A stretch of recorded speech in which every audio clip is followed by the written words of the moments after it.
Hello everyone. तो आज की इस वीडियो में हम जानेंगे चैप्टर 22। चैप्टर 20 किस बारे में बात करता है? अटेंडेंस ऑफ पर्सन कन्फाइंड और डिटेन्ड इन प्रिजन, मतलब कि जिस पर्सन को डिटेन करके रखा हुआ है, कन्फाइन करके रखा हुआ है,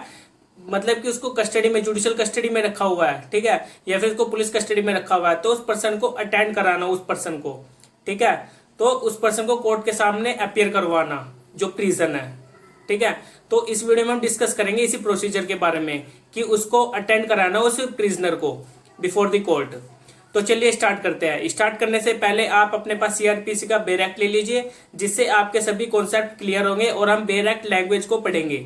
तो चलिए स्टार्ट करते हैं। सेक्शन 266 क्या बात करता है? डेफिनेशन। इसमें डेफिनेशन की बात की गई है इस चैप्टर में, जो सेक्शन 266 है, कि कौन कौन सी डेफिनेशन डिटेन्ड और प्रिजन की। सबसे पहले हम डिटेन के बारे में जानेंगे। Include detain under any law providing for preventive detention, मतलब कि बाय लॉ जो प्रोवाइड किया गया है उसको प्रिवेंट करने के लिए, उसको डिटेंशन में रखने के लिए, डिटेन करके रखना है जिस पर्सन को, बाय लॉ प्रोवाइड, जो भी लॉ में प्रोवाइड किया गया है, तो उसको डिटेन बोलेंगे हम, ठीक है। और जो प्रिजन है, प्रिजन इंक्लूड्स, इसमें सब क्लोज बताए हैं हम। पहला है any place which has been declared by the state government by general और स्पेशल ऑर्डर टू बी है सब्सिडरी जेल, मतलब कि स्टेट गवर्नमेंट ने डिक्लेयर किया हुआ है या फिर जनरल और स्पेशल ऑर्डर दिया हुआ है कि वो एक सब्सिडरी जेल है, ठीक है, जिसमें उस पर्सन को रखा हुआ है एज अ प्रिजनर, ठीक है, तो उसको एक सब्सिडरी जेल के मतलब कि जेल के नाम से जाना जाएगा। और जो उसके सेकंड सब क्लोज है, एनी रिफॉर्मेटरी बोर्स्टल इंस्टीट्यूशन और institution of A like nature, मतलब कि प्रिजन रिफॉर्मेटरी भी बोल सकते हैं, बोर्स्टल जो इंस्टीट्यूशन होते हैं, और जो अदर इंस्टीट्यूशन लाइक नेचर, ठीक है। तो इसमें ये प्रिजन और डिटेन्ड की डेफिनेशन थी सेक्शन 266 में। अब हम चलते हैं section 267, power to require attendance of prisoners, मतलब कि कोर्ट के पास ये पावर है कि वो जो प्रिजनर्स हैं उनको अटेंड करवाना, ठीक है, अगर उसकी रिक्वायरमेंट है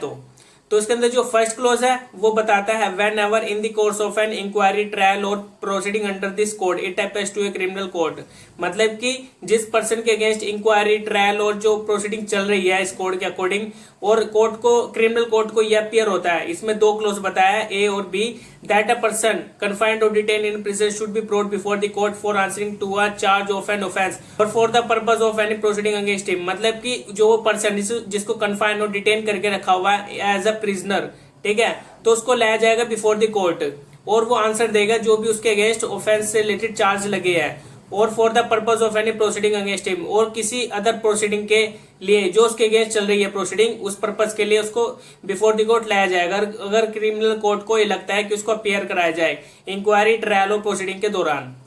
ठीक है। और इसमें बी सब क्लोज बताता है that it is necessary for the ends of justice to examine such person as a witness, मतलब कि अगर ये जरूरी है for the end of justice, ठीक है, जस्टिस के लिए, कि उस पर्सन को एज अ विटनेस एग्जामिन करना है, ठीक है, तो उस प्रिजनर को बिफोर द कोर्ट लाया जाएगा, अपियर कराया जाएगा। और आगे बताया है the court may make an order requiring the officer in charge of prisoner prison to produce such person before the court answering to the charge or for the purpose of such proceeding or as the case may be for giving evidence, मतलब कि court order दे सकता है officer in charge of the prison को, जो in charge है उस prison का, ताकि वो प्रोड्यूस करे उस पर्सन को बिफोर द कोर्ट और आंसर दे जो भी उसके अगेंस्ट चार्ज लगे हैं, और फॉर द अदर प्रोसीडिंग, या फिर किसी अदर प्रोसीडिंग के पर्पस के लिए उसको बुलाया जा रहा है, एज अ केस में भी फॉर गिविंग एविडेंस, और वो अपने एविडेंस देगा एज अ विटनेस, ठीक है, वो जो प्रिजनर है। किसको दिया जाएगा? Officer in charge of the prison को, जो इंचार्ज है प्रिजन का, उसको ऑर्डर दिया जाएगा बाय द कोर्ट, ताकि वो अपियर कराए उस जो भी उसके अंडर जो प्रिजनर है उसको अपियर कराएगा वो ऑफिसर इंचार्ज। और जो इसके अंदर सेकंड क्लोज है, where an order under subsection 1 is made by magistrate of the second class it shall not be forwarded or acted upon by the officer in charge of prison unless it is countersigned by the chief judicial magistrate to whom such magistrate is subordinate, मतलब कि जो हमने सब close first पढ़ा है, अगर उसके according magistrate second class अगर ऑर्डर देता है, it shall not be forward to, तो वो फॉरवर्ड नहीं की जाएगी, कब तक? Or acted upon by the officer in charge of the prison unless it is countersigned by the CGM to whom such magistrate is subordinate, मतलब कि जो मजिस्ट्रेट सेकंड क्लास है वो जिसके भी सबऑर्डिनेट कोर्ट के अंडर आता है, मतलब कि जैसे सीजीएम है तो सीजीएम के अंडर आता है चीफ जो मजिस्ट्रेट सेकंड क्लास है, तो वो अपने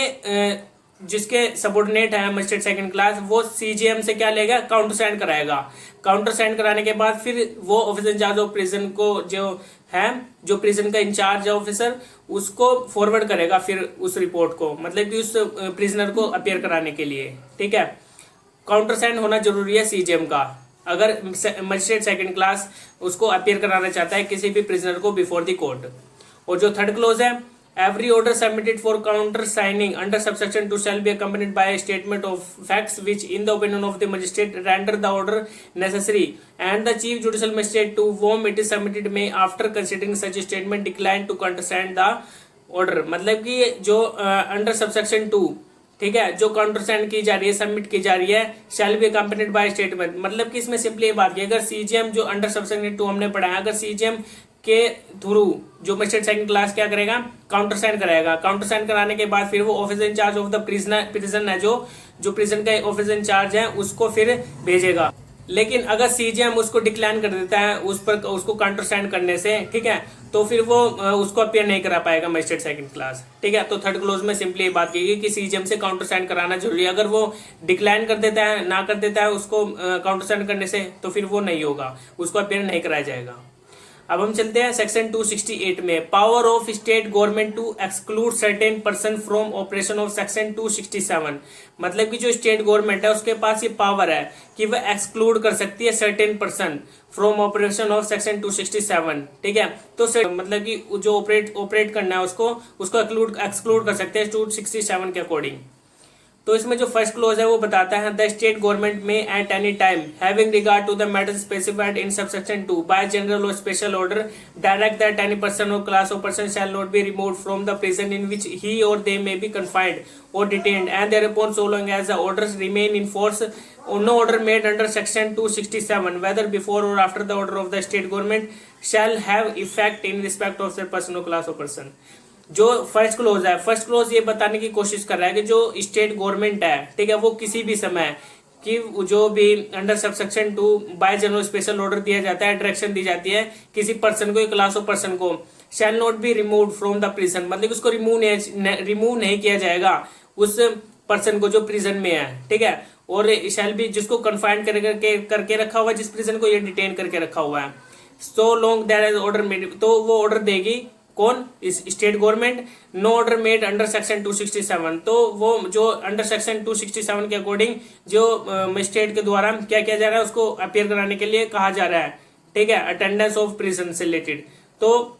स्टेट गवर्नमेंट उसको ऑर्डर देगी ताकि उसको पर्सन को ना बुलाया जाए। ठीक है, तो इसमें सिंपली ये बात की गई है, सिंपल लैंग्वेज में मैं आपको बता रहा हूँ। स्टेट गवर्नमेंट अपना ऑर्डर दे सकती है जिस पर्सन को अंडर सेक्शन 267 बुलाया जा रहा है अटेंड करने के लिए बिफोर द कोर्ट, तो स्टेट गवर्नमेंट उसमें अपनी दखलंदाजी कर सकती है। ठीक है, और जो इसमें सेकंड क्लोज है वो कब करेगी, ठीक है, वो पहले उसके केस के नेचर को देखेगी कि क्या है। सेकंड क्लोज यही बताता है, before making an order under subsection 1, मतलब कि ऑर्डर करने से पहले अंडर सबसेक्शन 1 के according the state government shall have regard to the following matters, तो वो उसमें उसके मैटर देखेगी, फॉलोइंग मैटर्स, जिसमें होंगे ABC पॉइंट बताया इसमें, the nature of the offence for which or the grounds on which the person और class of person has been order to be confined और डिटेन इन प्रिजन, मतलब कि जो नेचर ऑफेंस का उसको देखेगी स्टेट गवर्नमेंट, और ग्राउंड्स देखेगी कि उस पर्सन को क्यों ना बिफोर द कोर्ट लाया जाए, उसको अटेंड करने के लिए क्यों ना कहा जाए। द पर्सन और क्लास ऑफ पर्सन जो भी है उसमें has been order to confined और डिटेन इन प्रिजन, तो वो ऑर्डर दे सकती है स्टेट गवर्नमेंट उसको कन्फाइन करने के लिए और डिटेन करने के लिए इन प्रिजन।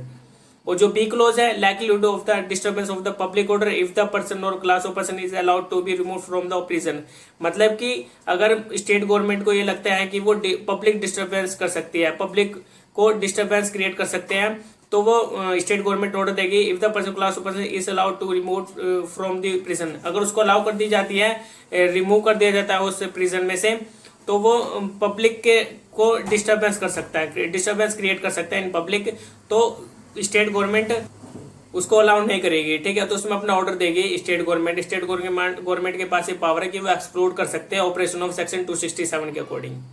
और जो इसमें सी पॉइंट है, द पब्लिक इंटरेस्ट जनरली, तो अगर पब्लिक इंटरेस्ट के लिए जनरली इसमें बताया है कि वो पब्लिक इंटरेस्ट के लिए उसको प्रिजन में रखना चाहिए, ठीक है, उस प्रिजनर को, तो वो उसमें ऑर्डर दे सकती है स्टेट गवर्नमेंट उसको वहीं पर रखने का। ठीक है, तो यही थे इसमें रीजन जो स्टेट गवर्नमेंट के थे अंडर क्लोज 2 में। तो ये हमारा 268 भी हो गया। स्टेट गवर्नमेंट एक्सक्लूड कर सकती है जो भी सेक्शन 267 के अकॉर्डिंग दिए जाते हैं उसको,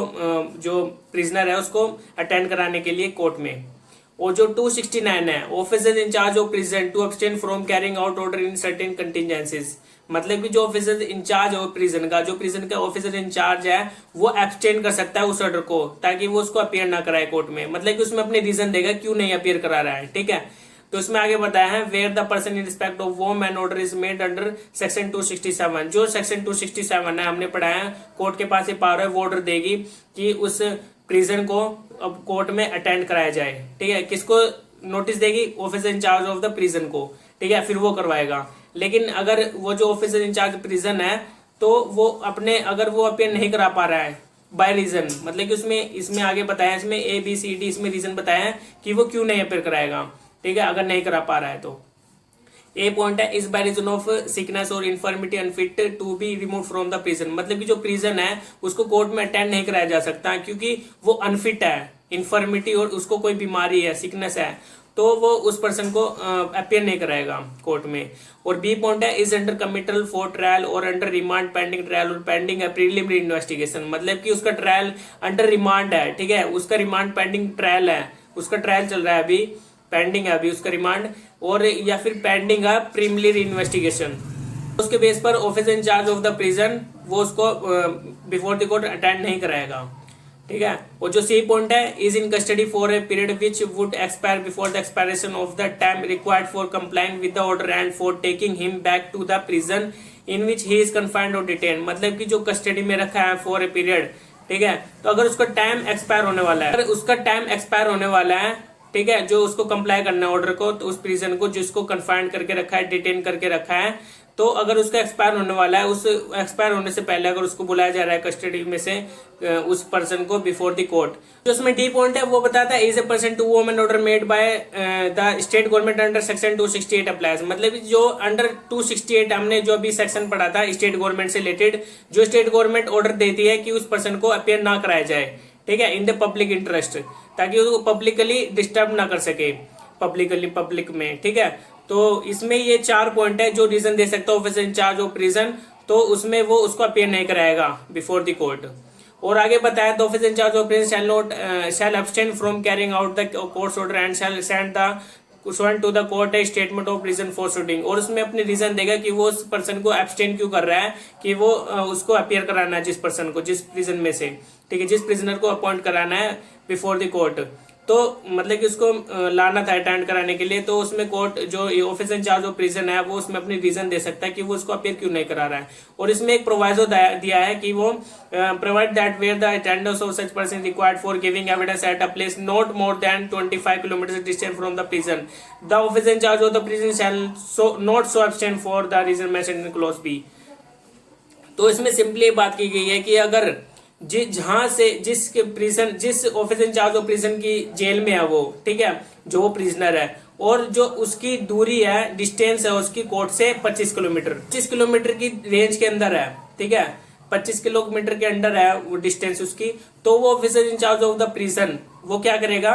इंचार्ज वो उस पर्सन को मतलब कि अटेंड करवाएगा उस प्रिजनर को। और जो हमने बी क्लोज पढ़ा था, जो अभी हमने ऊपर पढ़ा था रीजन में, ठीक है, जिसकी पेंडिंग चल रही है ट्रायल या फिर प्रीलिमिनरी इन्वेस्टिगेशन अभी पेंडिंग है, तो उसके बेस पर वो रीजन नहीं दे सकता। अगर 25 किलोमीटर की रेंज के अंदर आता है उसकी डिस्टेंस, तो उसमें कौन कोर्ट फोर्स कर सकती है officer in charge of the prison को कि वो उसको अटेंड करवाए उस प्रिजनर को। ठीक है, और अब हम चलते हैं section 270, prisoner to be brought to court in custody, मतलब कि जो प्रिजनर है उसको लाया जाएगा कोर्ट की कस्टडी में, ठीक है, ताकि वो अपीयर हो कोर्ट में, और उसको कोर्ट की कस्टडी में रखा जाएगा। आगे बताया है subject to the provisions of section 269, जो अभी हमने सेक्शन 269 सेक्शन पढ़ा है, ठीक है, उसके according the officer in charge of the prison shall upon delivery of an order made under subsection 1, जो हमने अंडर सबसेक्शन 1 ऑफ सेक्शन 267 में पढ़ा था, क्या था 267 में, कोर्ट उसको बुला सकती है, ठीक है, कन्फाइंड जिसको डिटेन करके रखा हुआ है, जिस पर्सन को, और उसको एग्जामिन करना है उस पर्सन को जो प्रिजनर है, अंडर सेक्शन 267 क्लोज फर्स्ट में। एंड ड्यूली काउंटरसाइंड, और उसको ड्यूली काउंटरसाइंड करवाया जाएगा सीजीएम से, जैसे कि हमने ऊपर प्रोसीजर पढ़ा था। Where necessary under subsection 2, जो नेसेसरी है अंडर सब सेक्शन 2 के according. Therefore, the cause of the person named in order to be taken to the in which the attendance is required, और order देगी court और उस court को attend करवाना है उस प्रिजनर को, ठीक है, और ये रिक्वायर्ड है। So has to be present there at the time mentioned in the order, और जब ऑर्डर दिया जाता है उसी के थ्रू उसको प्रेजेंट करवाया जाएगा, जो भी डेट फिक्स्ड की गई थी बाय द कोर्ट की उस डेट को उसको लाना है। And shall cause him to kept in custody, और उसको रखा जाएगा कस्टडी में इन और नियर द कोर्ट, मतलब कि जो कोर्ट की कस्टडी होती है या फिर उसके नियर कोर्ट के उसको रखा जाएगा, ठीक है। And he has been examined, और उसको एग्जामिन किया जाएगा until the court authorise him to be taken back to the prison in which he was confined और डिटेन्ड, और जब तक वो कोर्ट उसको ऑथराइज नहीं कर लेती कि उसको वापस ले जाया जाए जिसकी प्रिजन में था वो, ठीक है, जिस officer in charge of the prison की डिटेंट में था, जिसको रखा गया था, कन्फाइन किया गया था, जब तक ऑथराइज नहीं करती कोर्ट जब तक उसको ले जाया नहीं जाएगा, और नहीं जब तक उसको एग्जामिन कर लेती। तो सेक्शन 270 सिंपली यही बात करता है कि उसको कोर्ट की कस्टडी में रखा जाता है जब प्रिजनर को लाया जाता है कोर्ट में। और अब हम चलते हैं सेक्शन 271 में, power to issue commission for examination of witness in prison, मतलब कि power to issue commission, court